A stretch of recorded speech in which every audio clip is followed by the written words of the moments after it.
Lagers, Pilsners, India Pale Ales, double IPAs, Doppelbocks, Belgian Goldens. That's right, it's all here on another round of Brewsday Tuesday. Here's DreZ and Big Nate.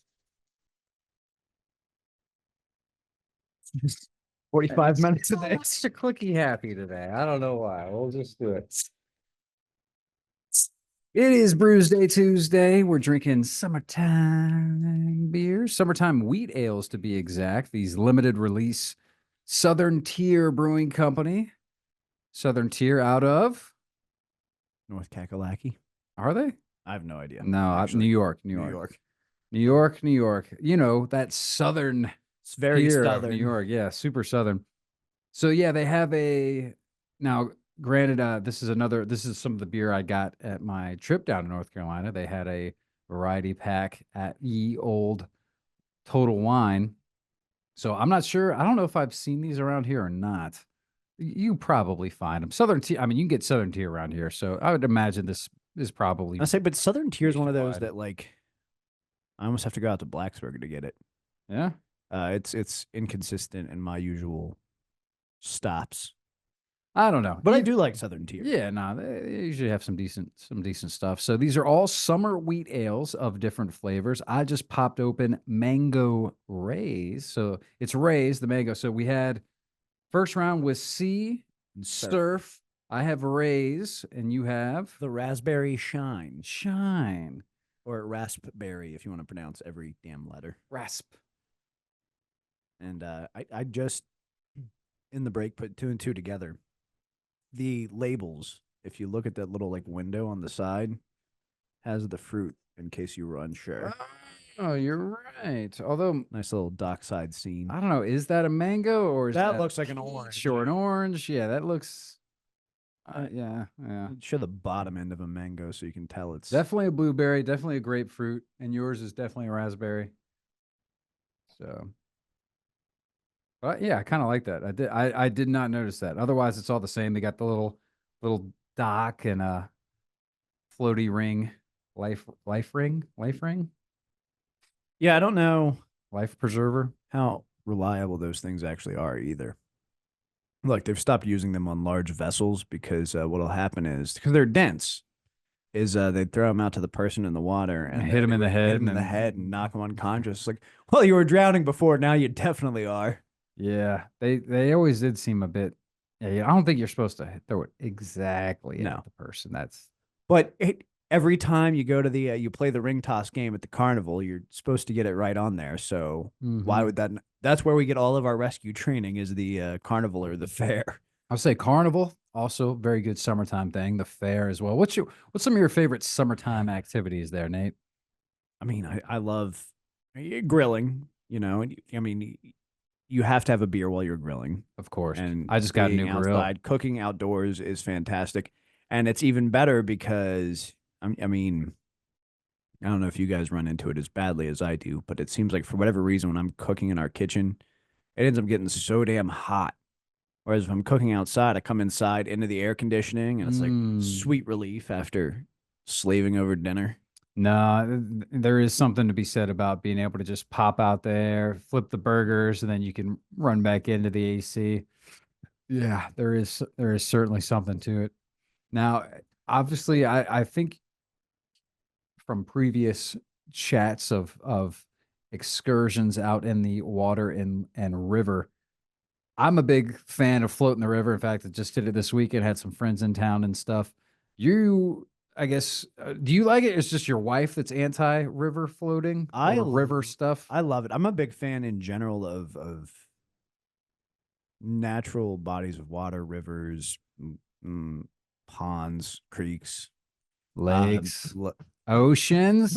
I think there's only one like natural lake in the entire state of Virginia. They're all like man-made, but the ocean would be the one exception to the rule. I don't necessarily love the ocean. I don't like the ocean either, really. And I think it's all the damn sand, but I'm not a fan of going to the beach. Like that in high school, that was kind of what we did is there was this kind of just random swimming hole off a creek that we would always go hang out at. I love it, but Cindy has a problem with what possibly lurks beneath and the unknown.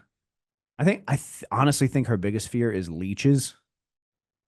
They're about. Yeah, and they absolutely are.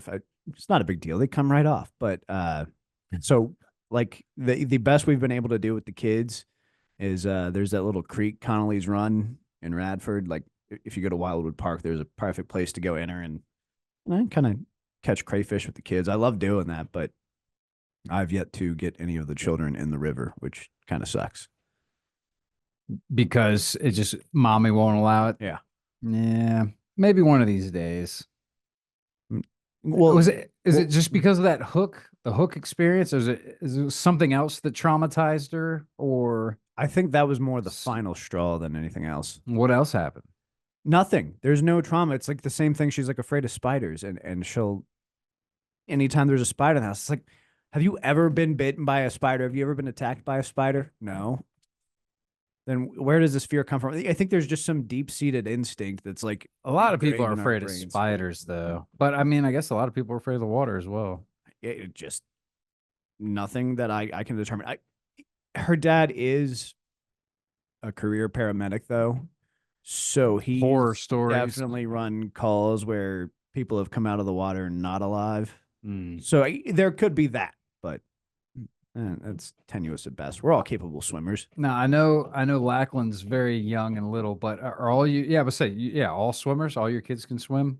That was The kids are still in a phase of life where we always have life jackets on them. I mean, that's just yeah. I mean, covering your bases, but they get around pretty well. It's not like they're not doing like Olympic swimming strokes, but they can get around the pool. Well, They doggy paddle Lackland too, pretty because I know. I mean, you're supposed to start them young, Yeah. like baby. Yeah, it's just like a natural instinct that they can swim. Or Yeah, that's where whatever. the whole Nirvana album cover came Mhm. from. Is they were watching a documentary about water babies, and Yeah. for the first 6 months or so of an infant's life, they've got something called the bradycardic reflex, and like you can throw them in the water, and they're not going to drown. I mean, they're going to drown eventually, so you get your kid out, but like just Not on instantly, yeah, on instinct, like they they'll know how to come handle up, it. they surface, and they can, Yeah.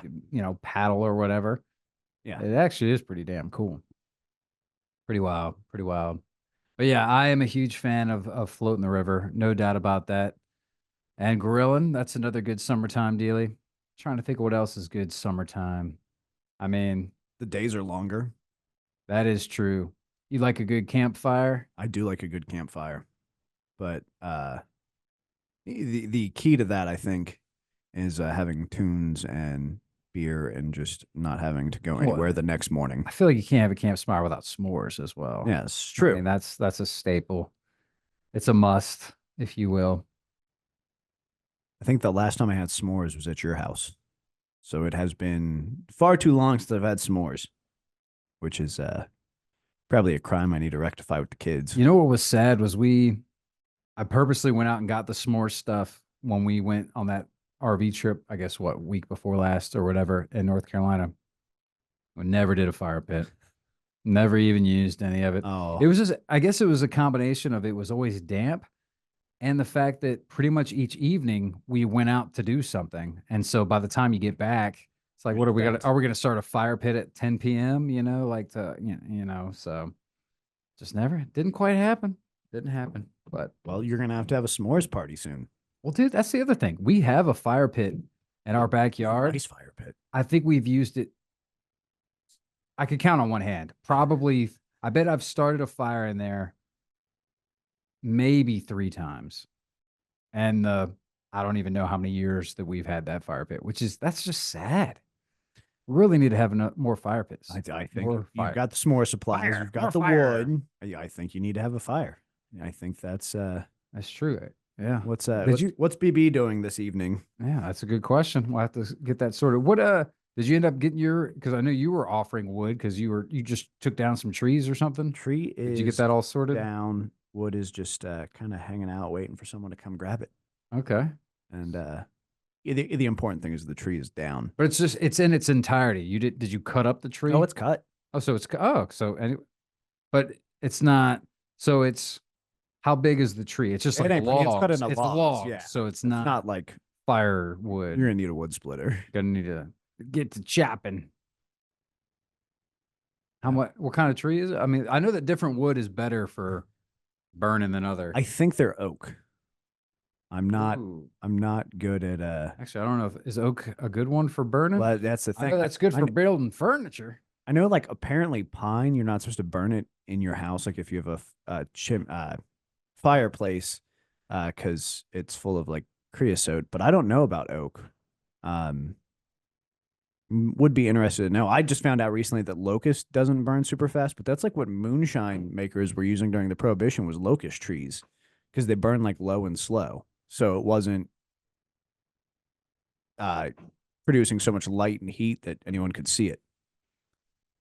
You said locust trees, and that made me think of this. Another thing, I guess, at least for this summer, Cicadas. cicadas, bro. So we were on this RV trip, and I go to tie a rope around a split of a tree, and then this big, massive brown thing just fluttered up, and it looked like a frog. Like, I mean, it Yeah. was the size of a frog. I was like, "What the hell is that?" And then BB comes out. I was like, "It's over here somewhere. I just saw it." And then it didn't see it. But then I saw one here in Blacksburg, and I realized, oh, it was a damn cicada. I don't think I've ever seen one live. You always see like the exoskeletons and whatever. I'd never really, and you Seen an hear them, of actual, yeah. course, but I'd never seen one up close and personal like that Would that I could recall at least. I've not seen a cicada this summer. I've definitely heard them, but right now I'm at war with. There's a grasshopper that is hanging out on our back deck. I think I can't quite find him. In the front bedroom of our house all night last night, I could hear he would not shut the hell up, and he was like A consistently going. It grasshopper was or a like cricket? cricket, and you know how like usually they'll they do that to communicate, so they'll make their sound and then they'll wait. No, he was just consistently wailing, would not stop. Well, if So I'm that's the hoping case, like maybe he was dying and he's gone now. We'll see what happens tonight. if it's consistent, then you should be able to locate it. You just kind of follow the noise. The problem is when it's inconsistent and then it stops before you can really get a good trail on it. Well, So you never were able to pinpoint it? And I'm gonna be back out there tonight, and That'll drive you crazy. it's absolutely maddening. It's like I know you're out here. The only theory I have is that maybe he's not actually on the back deck. Maybe he's under the back deck, and if he is, we're good 3 stories up, and we're on the front side of our house. I shouldn't be able to hear you that loud, but I know it's him, and I've pinpointed he's in the backyard, and it's maddening. I remember this was years and years ago, back at my other house in Radford, and I had a cricket in the house, Mm. and I couldn't pinpoint where it was, and my cousin was over, and I know he's like, I guess this solidified it because I never really quite understood because he's not deaf, but I guess he's just a little or whatever. And this cricket was driving me crazy, and he had no idea. He swore that he just couldn't even hear it. So I guess he just can't hear like high pitched sounds. But man, I was just going crazy, and this dude was just just happy as a clam because it wasn't. He couldn't even hear it. Wouldn't even phase him. So obviously he couldn't even help me like look for it because he couldn't pinpoint where it was. Speaking of noises that like drive you absolutely batty, smoke detectors, because their battery dying chirp is like spaced. So you have to go to every damn smoke detector and Wait wait. 45 seconds. We need to do something better. There needs to be like Here's an the thing, indicator. It or, has a little light on there. does anyone that know blinks what that red. means? Why doesn't it Tell me that your battery's dead. Yeah, why won't it blink a different color or something? Yeah. It's been long enough. They We can make should a have better there's system. gotta be a better way. There's gotta be a better way. Cue the smoke detector. I mean, with the Shouldn't they- technology we've got, it should be able to like shout at you, "Hey, idiot, top floor." Well, and nowadays, everybody uses their phone. Every device is connected to a phone. Just tell me. You want my phone access anyways. Why don't they have smoke detectors that you can sync up to your phone? Oh, and then so instead of like just, well, I guess blaring noise is good too. But maybe if you're not home and a smoke detector's going off, you can get an alert on your phone. Yeah. All right, $1 million idea. Patent While I'm pending. out. Patent pending. Because I never have the batteries for the smoke detector. So that's a first. I've got to find the one, and then I've got to get the batteries. There you go. And revolutionize that industry. Fire safety products. $1 million idea right there. All right, it is Brewsday Tuesday. We're drinking summertime beers and thinking about and having and enjoying the awesome summertime that is now here in the NRV. How is your raspberry wheat ale from Southern Tier? It's good, but I like the Ruby Red Surf better. It's really solid. If you like raspberry, you're gonna love it. Solid wheat ale, 5% ABV. I'll go ahead and give it a 3.75. I don't think you can go wrong with the raspberry shine. Yeah, so the mango and the blueberry were the two flavors that I figured I would prefer. And again, I think you're right. This is right on par with the other one. I'm probably going to give it a 3.75. I do enjoy mango flavored beers and stuff like that. So mango, blueberry, those are, if I had to get, and you tried the blueberry, was it better than the grapefruit, did you think? No.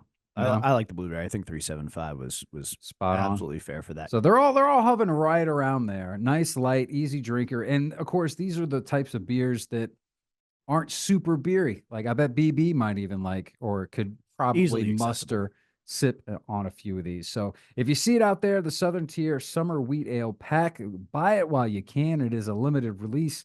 And of course, summertime is only here for a limited amount of time too, as well. Because like I said, we got football season rapidly approaching, which by the way, I do have a couple shows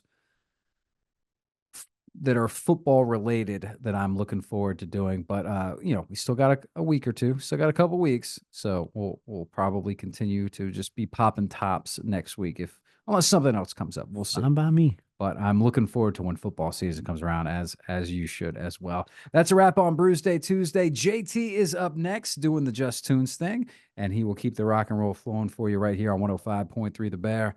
Oh, see ya.